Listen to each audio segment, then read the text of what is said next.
Hello' guys, আহি গ'লোঁ মই এটা নতুন ভিডিঅ'লৈ আৰু আশা কৰিছোঁ আপোনালোক ভালে আছে। ময়ো ভালে আছোঁ। বাবু স্কুলৰ পৰা আনিব গৈছোঁ, আনোতে অলপমান ভিডিঅ' কৰিলোঁ। আহিলোঁ, ঘৰত আহি ওচৰতে আছিল এখন এংগেজমেণ্ট বা ভণ্টি এজনীৰ, আৰু এয়া এংগেজমেণ্টত গ'লোঁ। এংগেজমেণ্টৰ পৰ্ব কিছু শেষেই হৈছে আমি গৈ পাওঁতে। তাৰপিছতে কেক কাটিং পালোঁ। এয়া কেক কাটিং চলি আছে, কইনাই দৰাক আৰু দৰাই কইনাক খুৱাই আছে।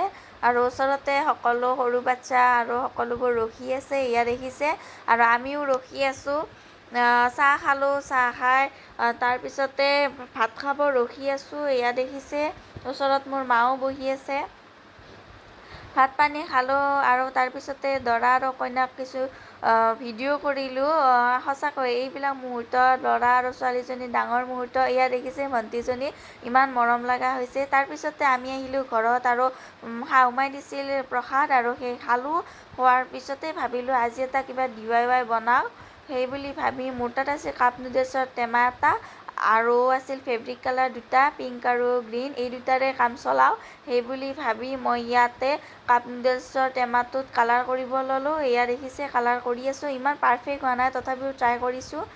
এয়া কালাৰ কৰা হ'ল গ্ৰীণ কালাৰ, আৰু এইবাৰ পিংক কালাৰেৰে মই দুটামান ফুল আঁকি লৈছোঁ, এয়া দেখিছে। আৰু তাৰপিছতে মোৰ DIY ৰেডি। আৰু এয়া মই মানি প্লেণ্ট লগাইছোঁ। ভিডিঅ'টো চাই ভাল পালে প্লিজ লাইক, চেনেল, ছাবস্ক্ৰাইব কৰি দিব। বাই।